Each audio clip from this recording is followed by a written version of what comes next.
terveiset Georgista. Me tutustuimme jo. Olen Svetlana. Tällä hetkellä olen menossa polkupyöräilemään. Haluaisin kertoa, miksi polkupyöräileminen on hauska ja kiva. Mutta aluksi haluan kertoa itsestäni ja perheestäni. Tulen Suomeen Venäjältä. Tietenkin olen venäläinen ja äidinkieli on venäjä.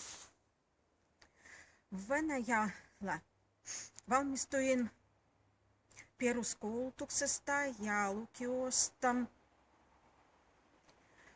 Rязanissa. Rязань on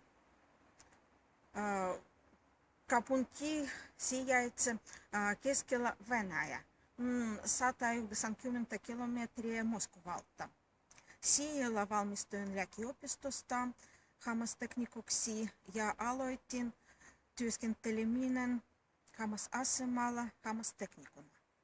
Muutoin Suomeen vuonna 2013, koska mieheni on suomalainen.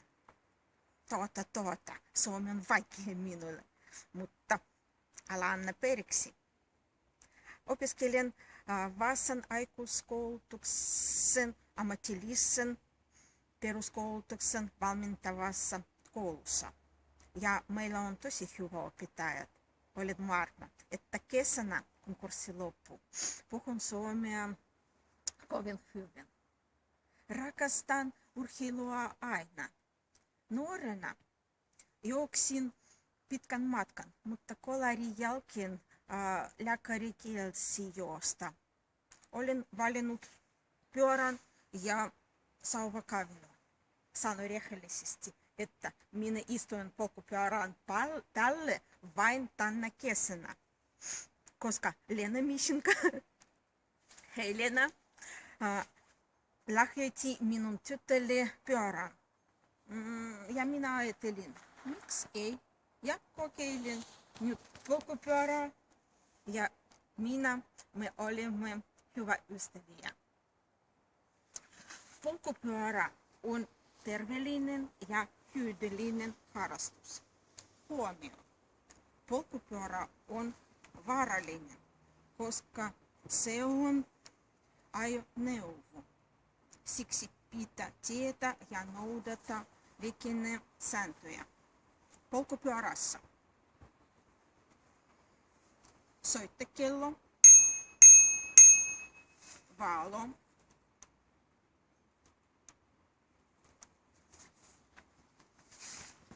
etuheistin, sivuheistin,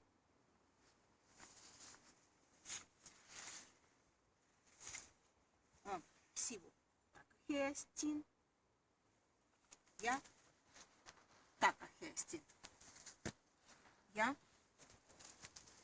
valo. Nyt talvi, vau, lunta. Polkupyörässä talvirenkaat.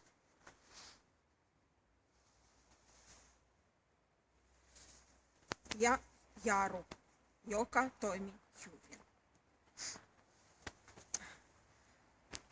Minun vaatteet päälle on liivihiestin, käsihiestin,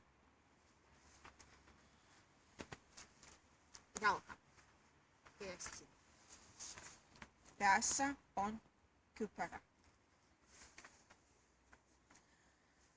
Kun ajan polkupyörää, yritän pukea vaaleita väriä. Kun minä palaan esimerkiksi iltakurssilta, minä haluaisin, että ihmisen nähnyt minut. Näytin polkupyörää. Hengätän raitissa ilmaa. Minun sydän toimii tosi hyvä. Ja nivelet eivät kipeät. Tässä olen Kerpy, ystävän luona. Hänen nimensä on Maja. Hei Maja, ja kiitos sinulle avusta. Hän auttaa minua tehdä tämä video. Minulla on aina hyvällä tulella, kun ajan polkupyörällä. Kiitos, että katsotaan ja kuunnellaan minua. Heippa, hyvää päivän jatkoa.